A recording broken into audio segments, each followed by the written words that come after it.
Olá, meus amigos, tudo bem? Acompanhe essa matéria do canal Informativo News. Já peço para vocês, se inscrevam no canal, aperte o sininho das notificações e compartilhe. Canal Informativo News, o seu canal de informações na web. Acompanhe o que o deputado Kim está falando. Não sou bolsonarista. E até a oposição está enxergando os abusos, de autoridade do nosso ministro Alexandre de Moraes. Acompanhe a matéria do canal. Eu não tenho nenhuma simpatia por Jair Bolsonaro, pelo contrário. Às vezes tem alguns desavisados aí que só acompanharam esse meu segundo mandato, em que eu faço oposição ao PT, porque Lula é o presidente da República. Então eu quero deixar muito claro, não sou bolsonarista e nunca serei. Dito isso, eu preciso falar sobre os recentes abusos do Supremo Tribunal Federal, especialmente do ministro Alexandre de Moraes. Você, primeiro, colocar tornozeleira no Bolsonaro, quando você já está em fases de alegações finais na Procuradoria-Geral da República e ele já poderia ser preso por uma condenação transitada em julgado, é absolutamente desnecessário, absurdo, ilegal, inconstitucional. Não havia nenhuma chance do Bolsonaro fugir do país ou mesmo se abrigar numa embaixada, porque ele já está sendo vigiado. E se não pela polícia, até pela própria imprensa que acampa em frente à sua casa, porque ele é ex-presidente da República ativo no debate público. E ele já está sem passaporte, ou seja, não há risco de fuga, não há risco de atrapalhar as investigações, que seria outra hipótese aí para uma medida cautelar, eventualmente até para uma prisão preventiva, porque a investigação já acabou, já está na fase de alegação final. Nós já estamos na última etapa do processo penal, as alegações finais por memoriais, em que o Ministério Público, o delator e os réus apresentam a sua última manifestação antes do Supremo Tribunal Federal tomar a sua decisão. Então não havia nenhuma necessidade desse show, desse espetáculo, desse circo em se colocar tornozeleira no Bolsonaro. Outro ponto, você ameaçar prendê-lo porque ele concede uma entrevista dizendo que se alguém colocar essa entrevista na rede social ele pode ser preso, é outro absurdo. Como eu posso ser responsabilizado por um ato de terceiro? Como eu posso ser preso, ter a pena máxima do regime jurídico brasileiro por uma ação de outra pessoa sobre a qual eu não tenho nenhuma responsabilidade? Ou seja, eu concedo uma entrevista, tudo bem, eu tô proibido de usar minhas redes sociais. Tá lá,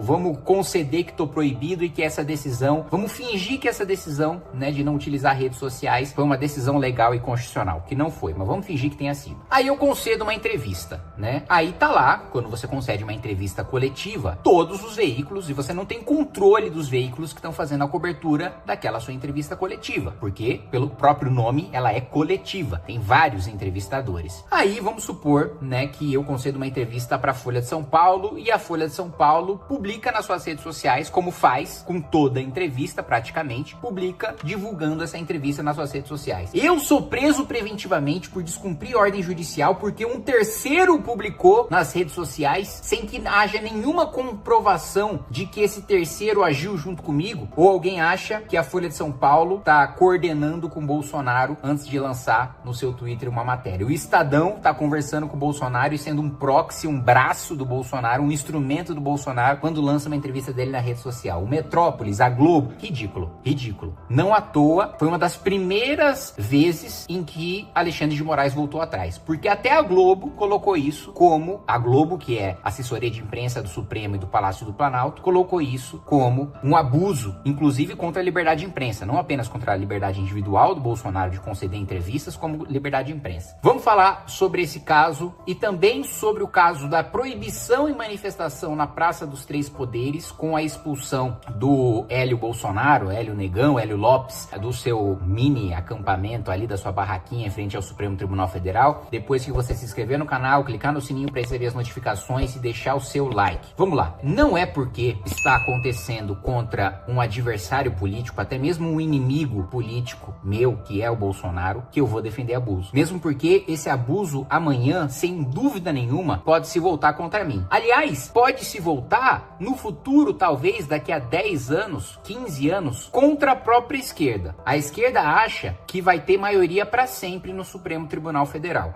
A esquerda se esquece que lá atrás ela própria criticou o Supremo no Mensalão e na Lava Jato, enquanto ainda o Supremo dava maioria para confirmar as condenações. Ou seja, não é sempre que o Supremo Tribunal Federal garante maioria para o PT, não é sempre, eu estou dizendo na história, para o PT, para a esquerda. Amanhã nós podemos ter uma maioria de ministros do Supremo de direita. E vamos supor que esses ministros decidam perseguir e atropelar o devido processo legal, como está acontecendo agora contra Bolsonaro, contra um esquerdista. Eles vão falar o quê? Se exatamente a mesma coisa está acontecendo agora, e eles estão defendendo, no futuro, se acontecer com eles, uma hipótese, eles vão falar o quê? Vão ter que aceitar caladinhos, porque se aceitaram contra os seus adversários, depois não tem moral nenhuma para falar quando o abuso acontecer contra eles. Então não é porque é contra Bolsonaro, e assim, quem não sabe o que eu penso sobre Bolsonaro, pesquise meus discursos e vídeos passados, que eu vou defender abuso. Já começa com uma mudança, né, na própria jurisprudência, no próprio entendimento do Supremo Tribunal Federal. O Supremo Tribunal Federal tinha restringido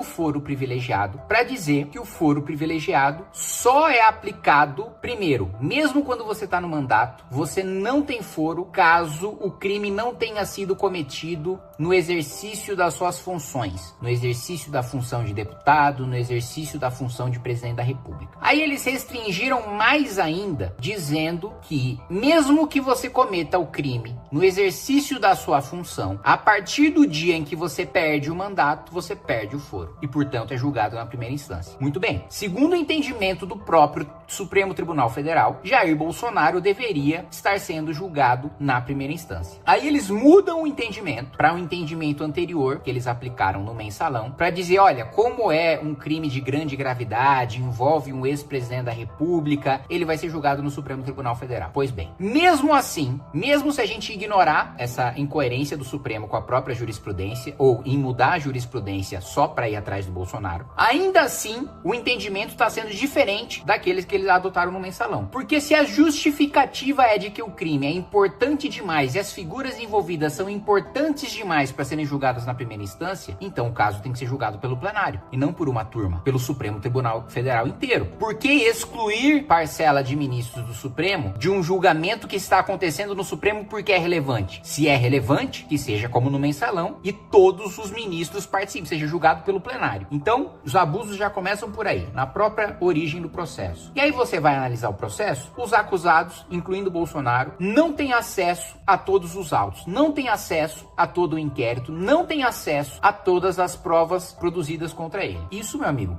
eu não sou nenhum criminalista, mas é caso de nulidade do julgamento, da completa invalidade de todos os atos desse julgamento, porque não há processo penal sem ampla defesa e contraditório, sem que a defesa tenha acesso a tudo o que foi produzido contra o acusado para exercer o seu direito de contraditar tudo aquilo que foi dito contra o acusado. Aí você tem essa palhaçada da medida cautelar contra o Bolsonaro. O processo já tá no fim, ele já tá sem passaporte. Por que colocar tornozeleira? Para quê? É assim, é claramente um capricho do Alexandre de Moraes em querer demonstrar força em resposta ao Trump. Mas não cabe, não é papel de ministro da Suprema Corte se envolver em atritos, né, ou relações internacionais. Quem tem que resolver o problema com o Trump é o Lula, não é Alexandre de Moraes. Posso odiar o Lula, posso não ter votado no Lula, posso defender o impeachment dele, posso ser um deputado de oposição até a alma, mas ele é o presidente da República, quem resolve o problema diplomático é ele. Eu sei que ele não vai resolver nada, mas é o papel dele. Jurídico é o papel dele, não do Alexandre de Moraes. Aí,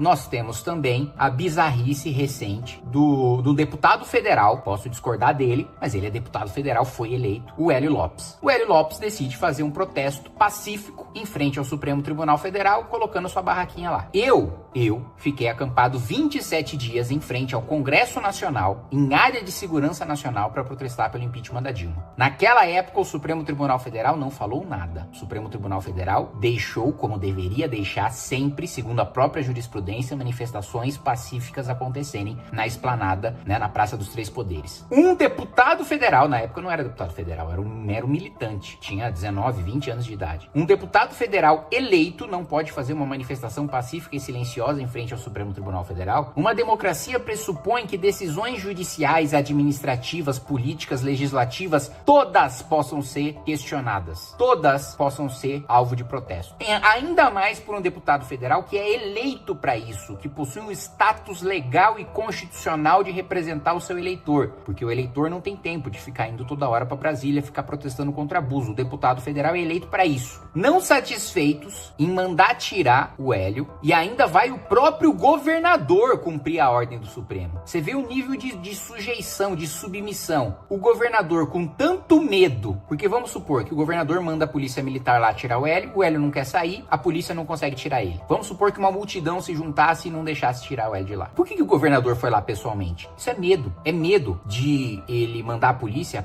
não conseguir cumprir a ordem, e depois o ministro Alexandre de Moraes mandar prender ele. Como afastou ilegalmente o governador do Distrito Federal. Não tenho nada a favor nem nada contra o governador do Distrito Federal, nem conheço. Mas ele, no processo do 8 de janeiro, vamos nos lembrar, ele foi afastado do cargo por uma decisão monocrática do Supremo Tribunal Federal. Gente, quem afasta governador é o Superior Tribunal de Justiça e a Assembleia Legislativa. E é por decisão colegiada. Não tem decisão monocrática de ministro afastando governador de estado e de distrito. Isso não existe. Ele foi afastado e aí o medo dele ter que ir lá pessoalmente cumprir uma medida do ministro Alexandre de Moraes, que não só mandou tirar o Hélio, proibiu manifestações na Praça dos Três Poderes. Gente, primeiro, a esquerda tá aplaudindo, né? Mas quem mais se manifesta na Praça dos Três Poderes é a esquerda.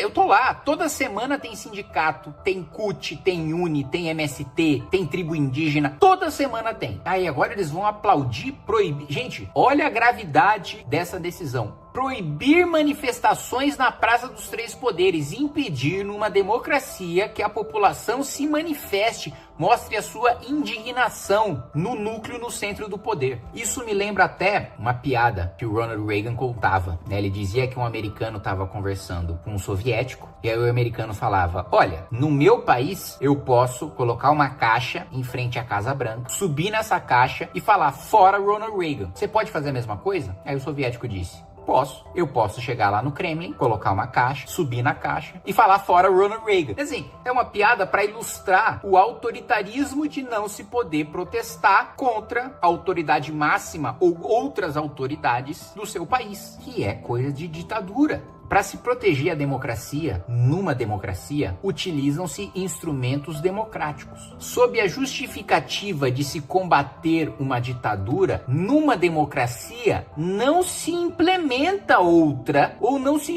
utiliza de instrumentos autoritários para combater o autoritarismo. Senão, você está dando um remédio com a justificativa de curar aquele paciente, mas na verdade você está matando aquele paciente. É o seguinte: tô com uma dor na perna, doutor. Aí o doutor vai lá e corta a sua perna fora. É isso que está acontecendo. Aí você pode me perguntar: mas e aí você, Kim, você é deputado federal, o que você vai fazer em relação a isso? Gente, tudo que eu posso fazer em relação a isso, eu já fiz e eu faço. O primeiro movimento a ingressar com pedido de impeachment de um ministro do Supremo Tribunal Federal desde a redemocratização chama-se Movimento Brasil Livre. Eu assinei essa peça. Tá lá meu nome. Assim, existem pedidos de impeachment protocolados pelo MBL, quase que se encontra a Suprema Corte inteira. Agora, quando foi pautado na CCJ fim de decisão monocrática, eu votei. Quando foi pautado ser crime de responsabilidade, usurpar a competência do legislativo, eu votei. E esse é o meu papel. Inclusive, eu proponho há muito tempo a solução para isso, que é tirar o Supremo do Judiciário, que é ser uma corte autônoma, que não julga pessoas, julga apenas leis. Tem que separar essa concentração de poder de você julgar os políticos que te fiscalizam ao mesmo tempo em que você julga leis. Isso nunca vai dar certo em nenhum lugar do mundo. Só aqui nós temos essa concentração de poder. Esse é o cerne do problema. Isso é como nós solucionamos estruturalmente o problema. Independentemente de quem esteja no poder, independentemente da composição da Suprema Corte,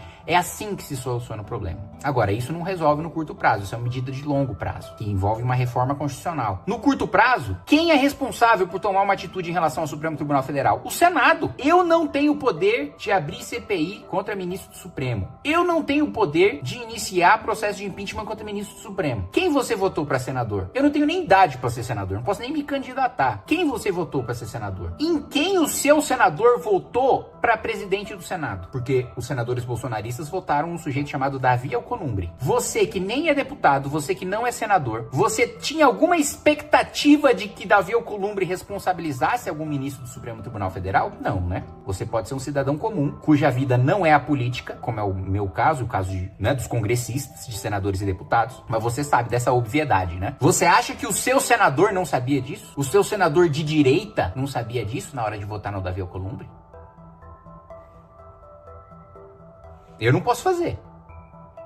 Resta a esperança de, no ano que vem, a gente renovar 2/3 do Senado, porque nós vamos eleger 2 senadores, e que tenham coragem de colocar um freio nisso. Até lá, meus amigos, sinto muito, não sou presidente da Câmara, não sou senador, muito menos presidente do Senado. Todas as vezes que nós tivemos votação para limitar poder de ministro supremo, veja, o Centrão, que foi base do Bolsonaro e hoje é base do Lula, votou para prender o Daniel Silveira. O Daniel Silveira já defendeu que se saíssem na porrada contra mim. Daniel Silveira já me chamou de tudo quanto é coisa, mas a prisão dele foi um abuso. Mesmo sendo um inimigo que defendia que as pessoas caíssem na porrada comigo, eu não votei a prisão do Daniel Silveira. Eu fui contra porque era um abuso. E não se defende abuso contra ninguém. Por quê? É muito fácil você defender um aliado quando ele está sendo vítima de perseguição. Difícil é você sair em defesa de um inimigo, de um adversário. Porque o seu próprio público, o seu próprio eleitorado tende a defender abuso contra os seus inimigos e contra os seus adversários. Mas se você não tem a coragem e o peito de denunciar um abuso quando ele está acontecendo contra o adversário, como é o caso do que está acontecendo agora com o Bolsonaro, que, repito, é meu adversário, não tenho outras expectativas em relação a mim, em relação à minha postura, ao meu discurso. Eu nunca escondi de ninguém o meu posicionamento em relação ao Bolsonaro. Agora, não é porque ele é um adversário que eu vou defender o abuso que está acontecendo contra ele. Tá bom? Um abraço e até mais. Gostou da matéria? Se inscreva no canal, aperte o sininho das notificações e compartilha. Canal Informativo News vai ficando por aqui. Um forte abraço, até a próxima matéria.